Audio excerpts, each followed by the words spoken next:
Cut copy and paste. এই cut copy পেস্টের সাথে আজকের দিনে আমরা সকলেই অভ্যস্ত, যা আমাদের কাজের সময় অত্যন্ত গুরুত্বপূর্ণ একটি বিষয় হয়ে দাঁড়ায়। তবে কোথা থেকে এলো এই কাট কপি পেস্ট? কেই বা আবিষ্কার করলো কাট কপি অ্যান্ড পেস্ট?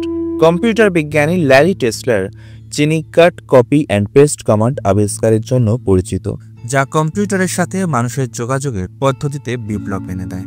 তিনি 1970-এর দশকে জেরক্স পিয়াসিতে কাজ করার সময় কাট কপি অ্যান্ড পেস্ট কমান্ডটি তৈরি করেছিলেন।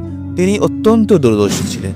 ওই সময় দাঁড়িয়ে বুঝতে পারেন সাধারণ মানুষকে বেশি করে কম্পিউটারের ব্যবহারকারী করতে কিছু সহজ উপায় দরকার, বিশেষ করে গ্রাফিক্যাল ইউজার ইন্টারফেসের প্রেক্ষাপটে।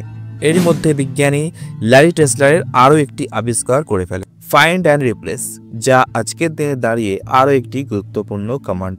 তো আমরা সবাই প্রতিনিয়ত কৃতজ্ঞ থাকব বিজ্ঞানী ল্যারি টেসলারের কাছে দুটি সুন্দর ব্যবহারকারী কমান্ড আমাদের উপহার দেওয়ার জন্য।